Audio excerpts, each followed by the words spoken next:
नमस्कार। आज फिर एक नए विषय को लेके शुरुआत करते हैं। मार्केट। ये नाम सुन के कुछ ऐसा महसूस होता है, ऐसा लगता है कहीं हमारा समय बुरा तो नहीं होने वाला है, या हमारा बुरा समय शुरू तो नहीं होने वाला है।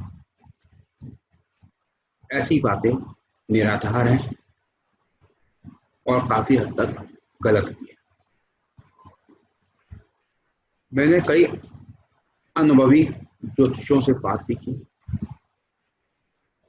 कई लेख भी पढ़े, कई पुरानी किताबें पढ़ी, कई अपने स्वयं के अनुभव भी देखे और कई पुराने ज्योतिषों से मेरी चर्चाएं।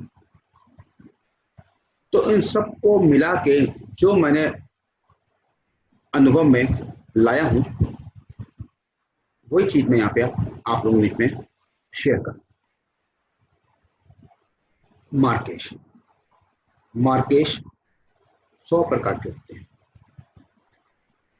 99 प्रकार के मार्केश में हम बच जाते हैं, लेकिन जब 100वां मार्केश आता है तो वो हमारे जीवन का आखिरी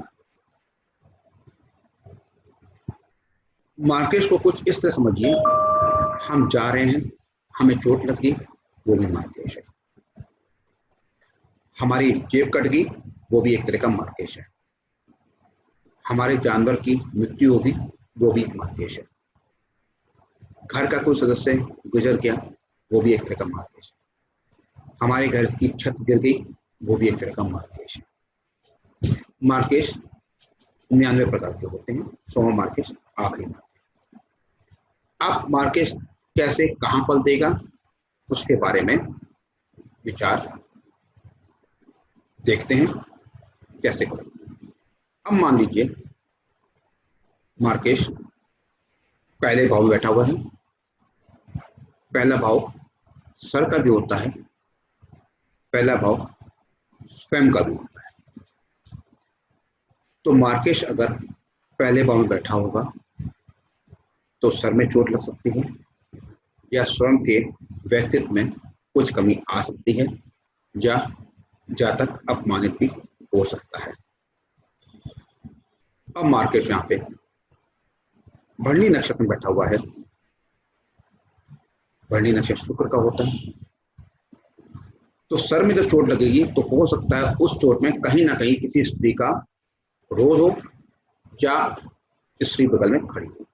हम जा रहे हैं, हमारी गाड़ी से किसी की टक्कर लगी हो, हमें सर में चोट लगी हो, तो जो सामने गाड़ी चला रहा होगा हो सकता है वो स्त्री हो या स्त्री बैठी हो, या हमें जब चोट लगे तो बगल में स्त्री खड़ी हो। मतलब स्त्री के द्वारा कहीं ना कहीं कुछ नुकसान हमें पहुंच सकता है हमारे सर को, और हमें ब्लेम जो लगेगा हो सकता है स्त्री के द्वारा लगाया गया।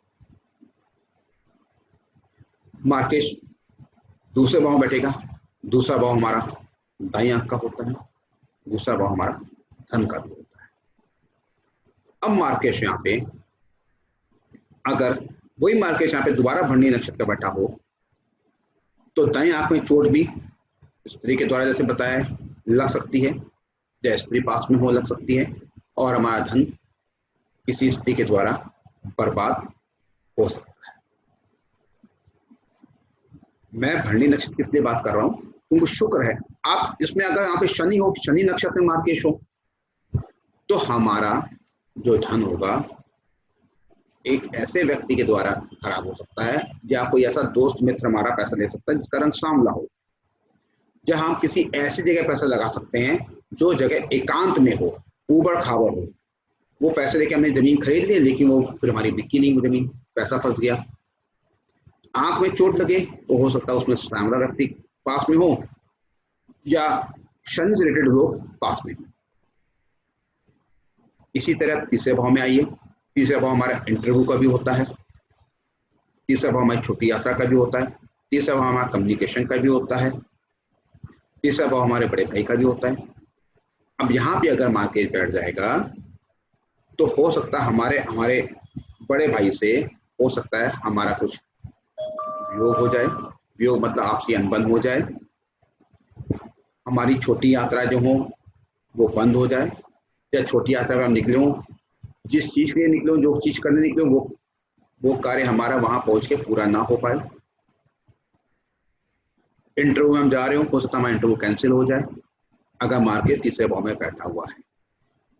अब मार्केट जिस नक्शे में बैठा होगा उस नक्शे के स्वामी का यहाँ पे कहीं ना कहीं विरोध होगा, जैसे मैंने आपको लगन में और दूसरे भाव में बताया। अब आ जाइए चौथे भाव में।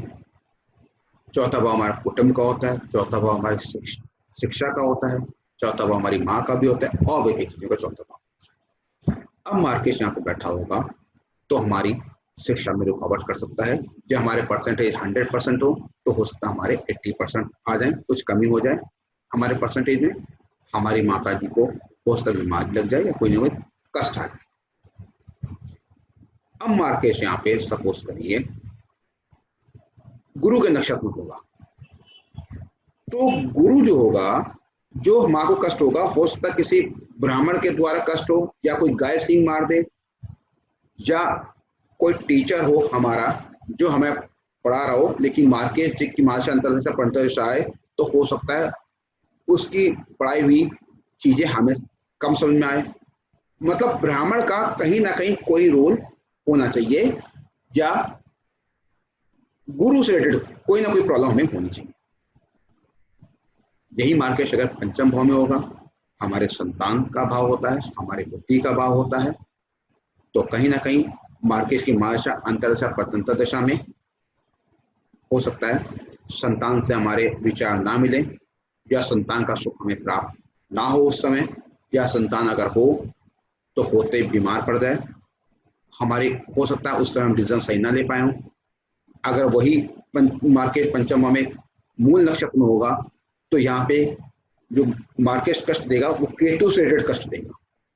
हो सकता है मिसगैरेज हो जाए संतान हमारी उस समय, कहीं ना कहीं कुछ ना कुछ दिक्कत हो।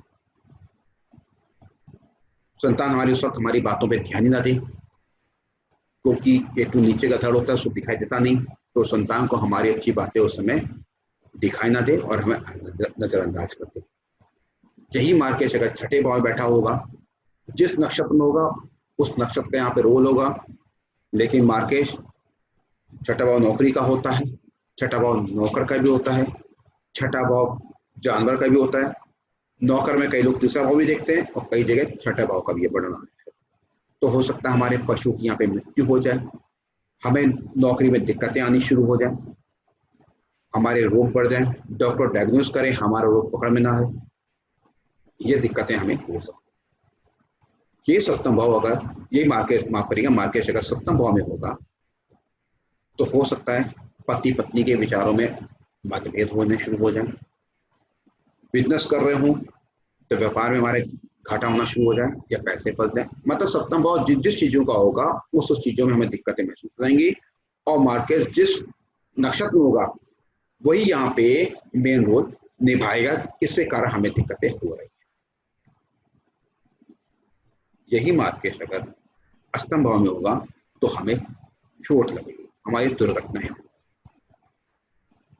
यही मार्केट अगर अष्टम भाव में शनि के नक्षत्र में होगा तो हो सकता है हमें किसी लोहे के द्वारा चोट लग जाए, हो सकता है एकांत जगह हम गिर पड़े, हमें एकांत जगह चोट लगे, हो सकता है हमें रात में चोट लगे गोधीली वेला में जो शनि का समय होता है, क्योंकि मार्केट हमारा शनि के नक्षत्र में।